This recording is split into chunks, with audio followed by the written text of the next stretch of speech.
Welcome to part 2 of our two-part interview preparation series on data privacy. In this session, we'll cover 15 questions, ranging from straightforward to scenario-based, designed to test your knowledge and problem-solving skills in the field of data privacy. Let's dive in. Question: what is the difference between data privacy and data security? Answer: let's clarify the difference between data privacy and data security. Data privacy is all about ensuring that personal information is collected, processed, stored, and used appropriately.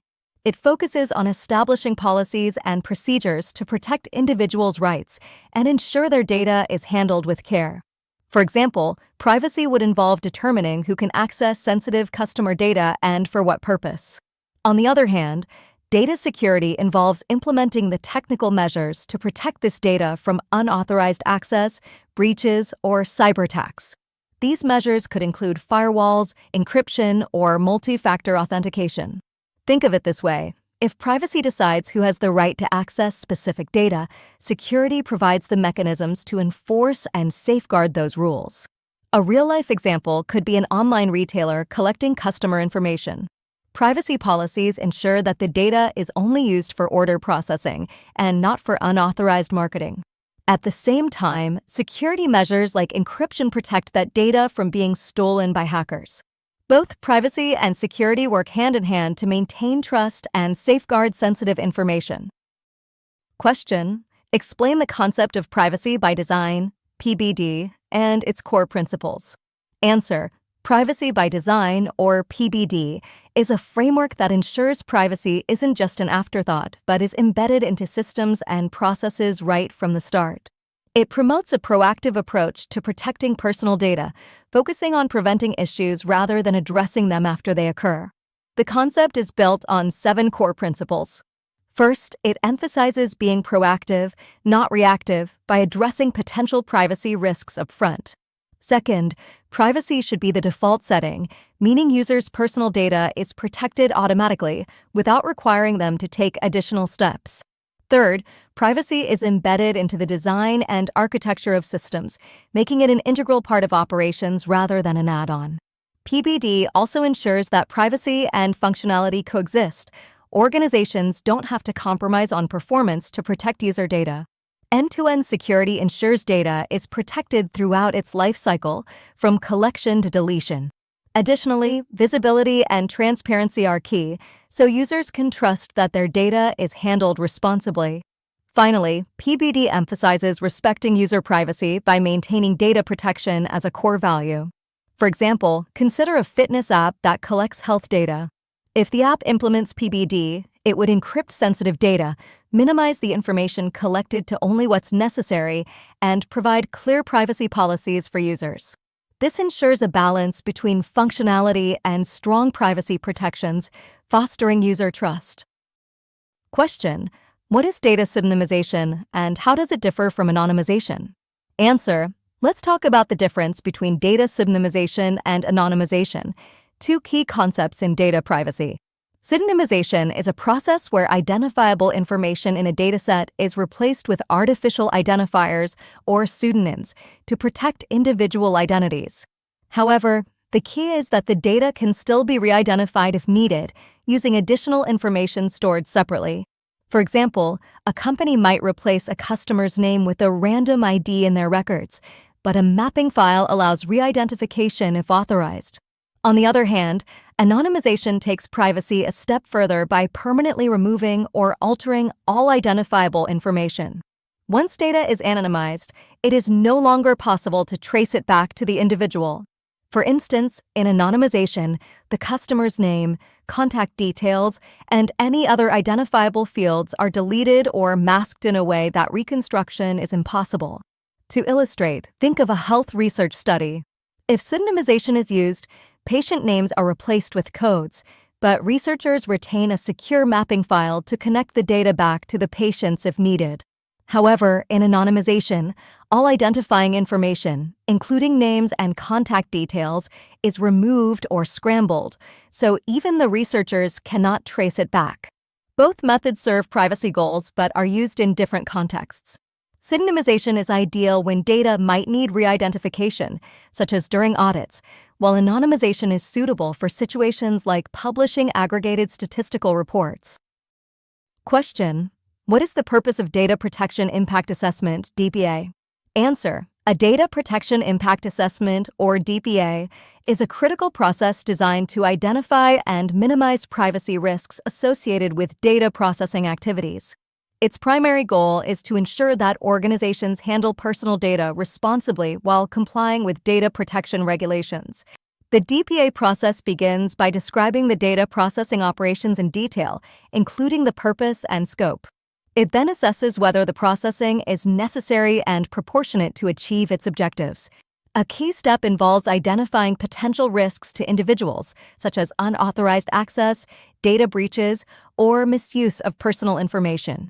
Once risks are identified, measures are developed to address them. This could include implementing stronger security controls, limiting data collection, or anonymizing sensitive information. The entire process is documented to demonstrate accountability and compliance. DPAs aren't just a one-time activity. They require ongoing monitoring and reviews to ensure the safeguards remain effective as processing evolves. A real-world example could be a healthcare organization planning to implement a new patient data management system.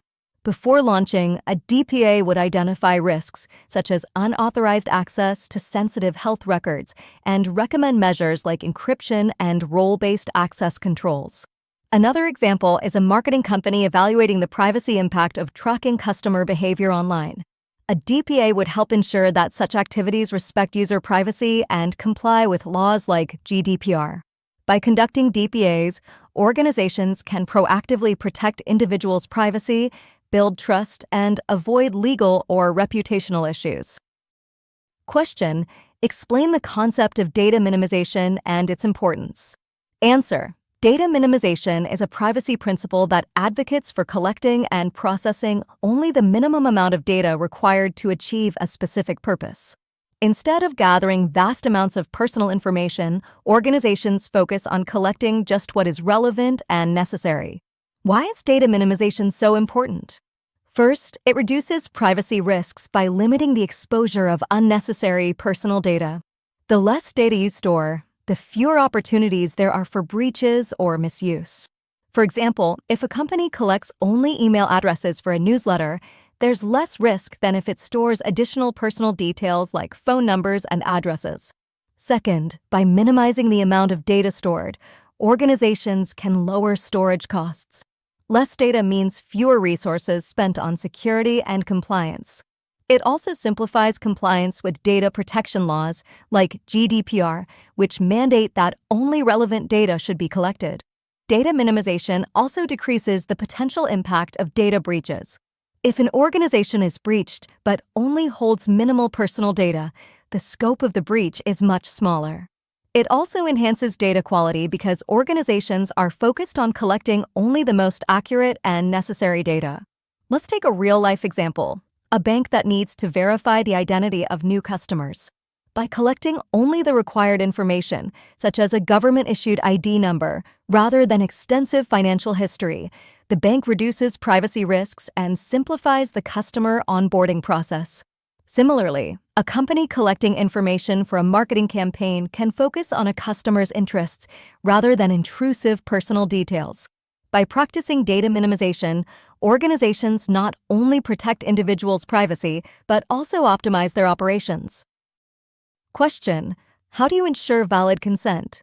Answer: ensuring valid consent is a cornerstone of data privacy and is essential for complying with data protection laws. So, how can we ensure consent is valid? First, valid consent must be freely given, meaning individuals must have a genuine choice and should not feel pressured or coerced into agreeing. This could involve providing clear options for opting in or out, such as checking a box for newsletter subscriptions instead of pre-checked options. Second, consent must be specific to each processing purpose. This means that consent for one purpose, like receiving marketing emails, cannot be used for another, like sharing data with third-party vendors. For example, when users sign up for an app, they should clearly understand what data will be collected and why. The consent must also be informed. This means individuals should be provided with clear, easy to understand information about what they are agreeing to. Think about a website's cookie consent banner. It should explain which cookies are being used and for what purpose, not just ask for blanket consent. Unambiguous consent is another key requirement. The individual must take a clear affirmative action, such as ticking a box or clicking, "I agree." For example, simply continuing to use a website doesn't qualify as valid consent. The consent process must also be as easy to withdraw as it is to give. Users should have simple options to revoke consent, such as an unsubscribe link in emails. Finally, consent must be documented and provable.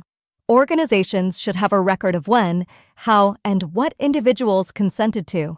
A real-life example could be an online shopping site asking for consent to use personal data for marketing. It would offer the customer clear information about how their data will be used and give them an easy way to withdraw consent, such as an unsubscribe option in promotional emails. Question: explain the role of a Data Protection Officer, DPO. Answer: the role of a Data Protection Officer, or DPO, is crucial in ensuring that an organization adheres to data protection laws and best practices. A DPO is responsible for overseeing and ensuring compliance with privacy regulations, such as GDPR. One of the key tasks of a DPO is to monitor compliance, making sure that the organization follows legal requirements for data processing and protection. They may also advise the organization on its data protection obligations, helping leadership understand their responsibilities and risks. For example, a DPO might guide a company on how to handle personal data properly during a marketing campaign, ensuring that consent is valid and the data is processed lawfully. Training staff and raising awareness is another important responsibility. The DPO ensures that employees are educated about data protection practices and understand the importance of safeguarding personal data. This could include regular workshops on how to identify phishing emails or handling sensitive customer information. The DPO also conducts audits to assess the organization's data processing activities, identifying potential vulnerabilities, and making recommendations for improvements.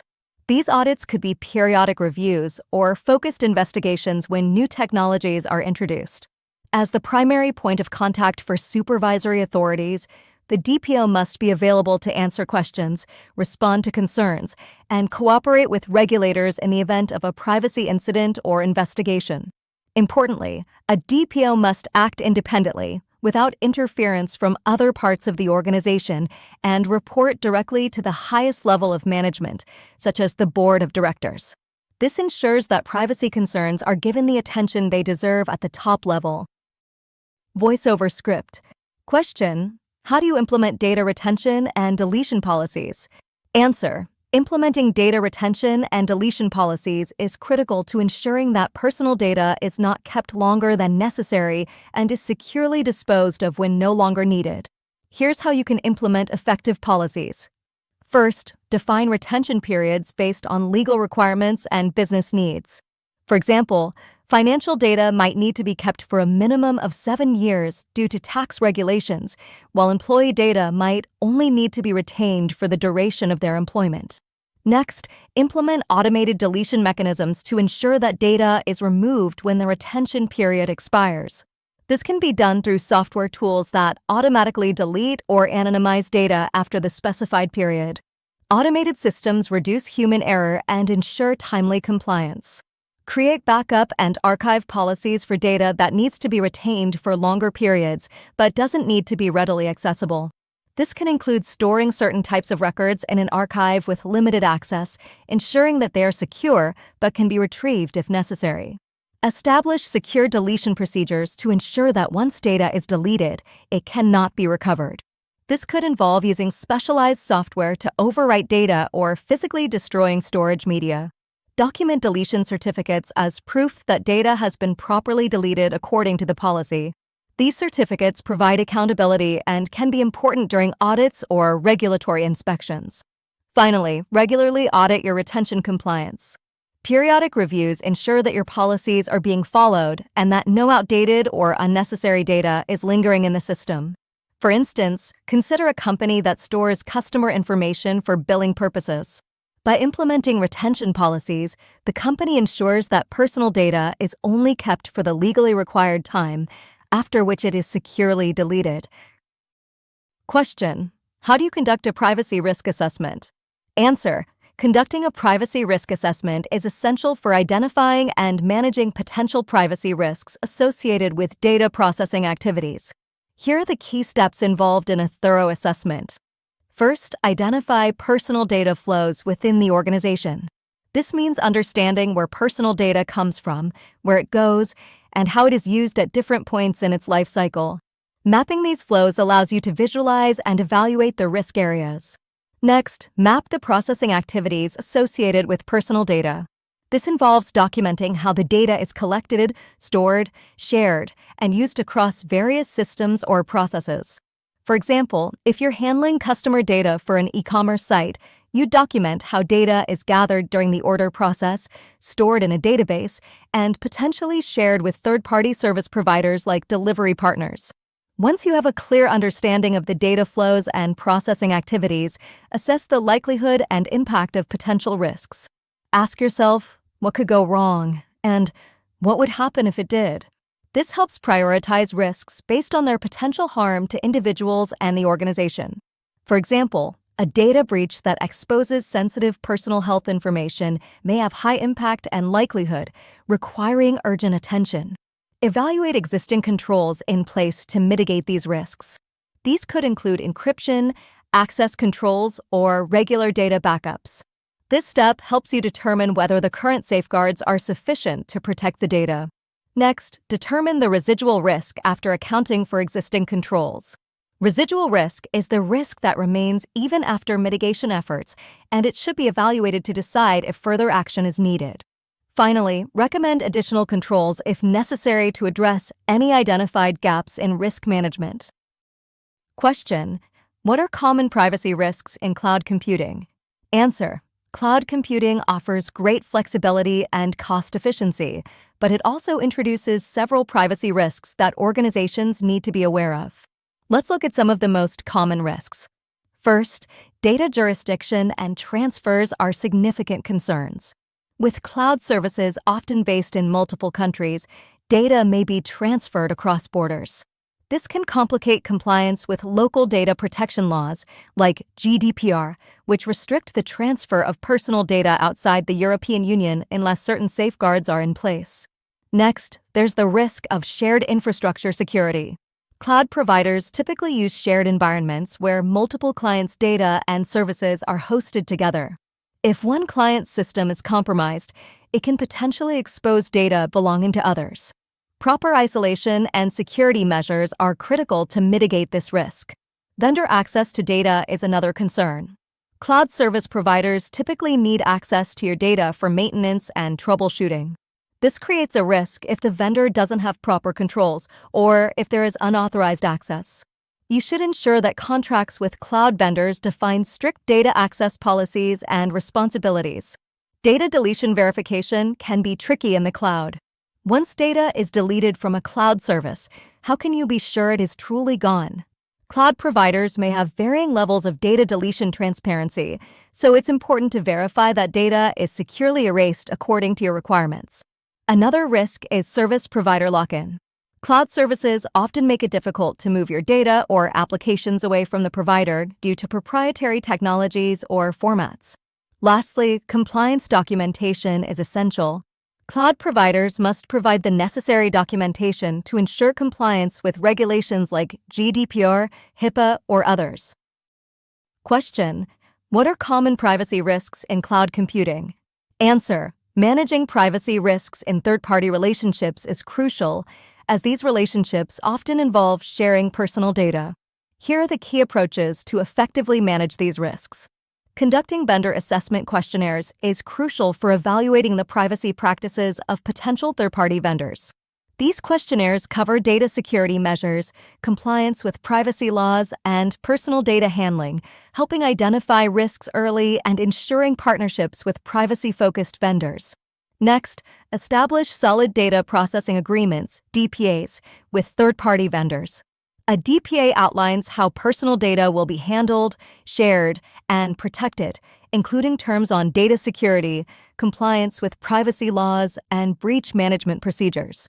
This ensures both parties understand their responsibilities. Regular audits and monitoring are also vital.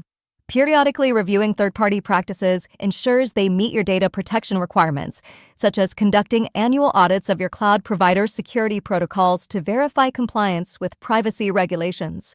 Incident response coordination is critical. In the event of a data breach, vendors should have clear procedures in place, along with a plan for collaboration to respond and notify affected individuals promptly. For instance, if a vendor suffers a breach, your organization should be notified quickly to mitigate damage. Having a clear exit strategy is essential.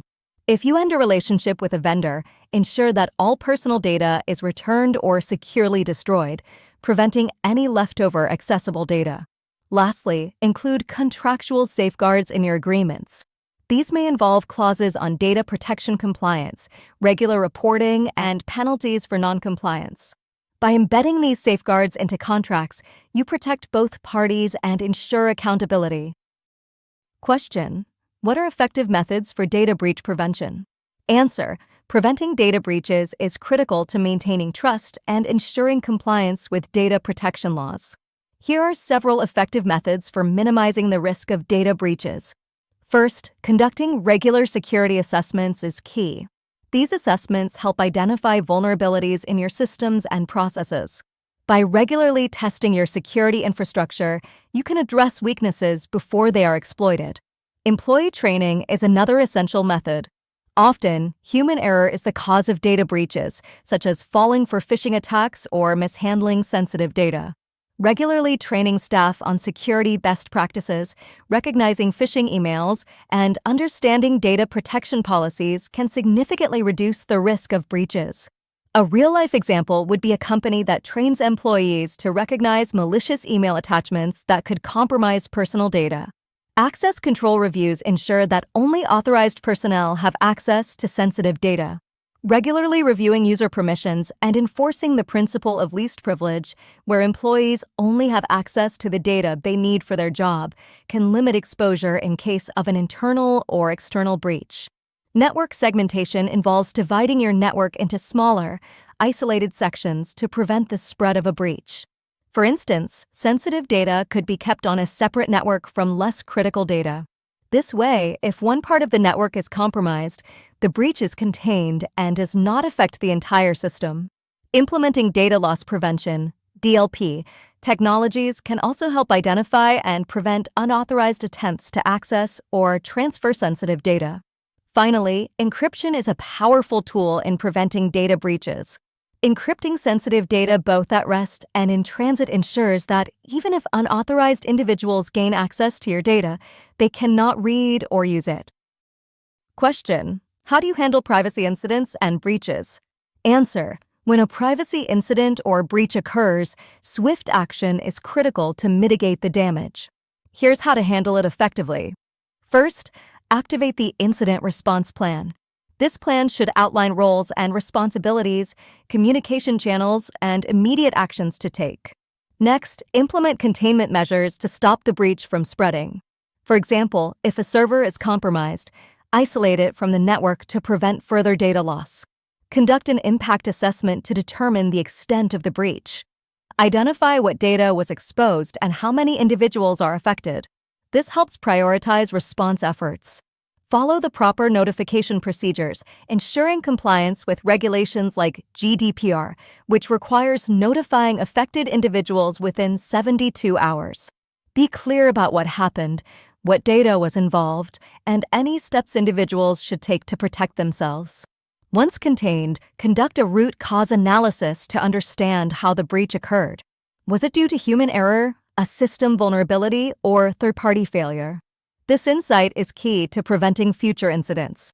Finally, take remediation actions to address the root cause and strengthen your security measures. This could include updating security protocols, conducting additional training, or revising policies. For example, if a breach exposed customer payment details, containment might involve stopping the data flow, while the impact assessment could identify the number of affected customers. The root cause could be a system flaw, and remediation would involve patching it and enhancing employee training to prevent similar incidents. Question: what are privacy considerations in AI and machine learning? Answer: when implementing AI and machine learning, privacy is a major concern due to the sensitive nature of data being used. Here are the key privacy considerations. First, ensure training data privacy.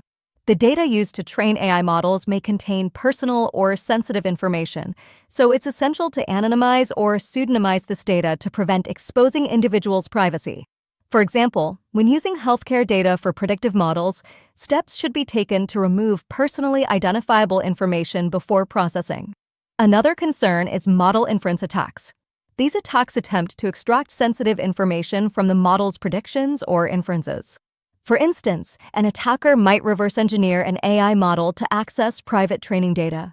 It's essential to apply techniques like differential privacy to mitigate this risk.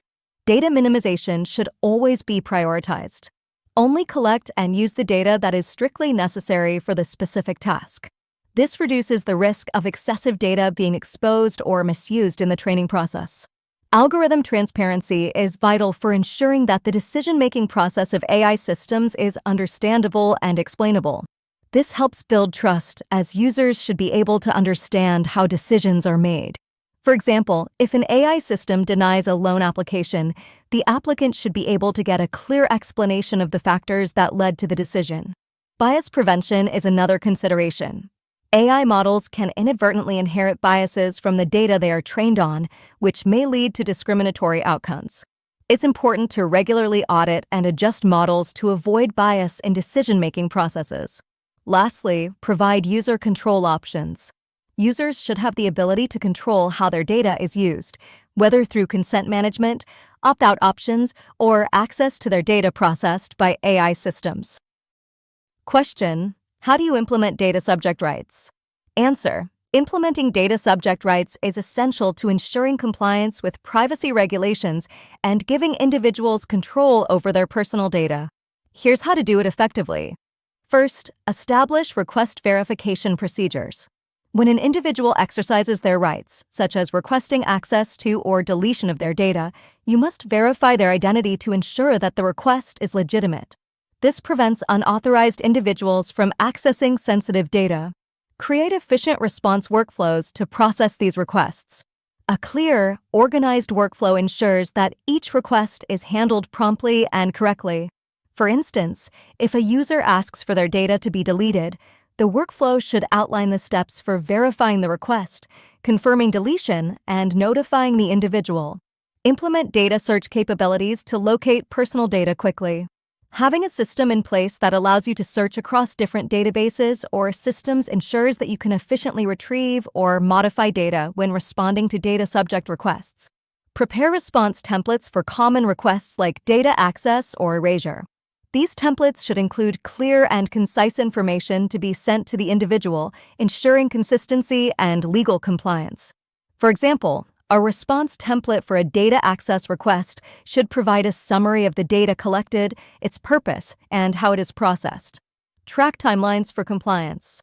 Regulations like the GDPR set specific time limits for responding to data subject requests, often within 30 days. Having a system in place to track the time elapsed ensures you meet these deadlines. Finally, maintain documentation to prove compliance. Document each request and the actions taken, as this can be crucial in case of audits or disputes.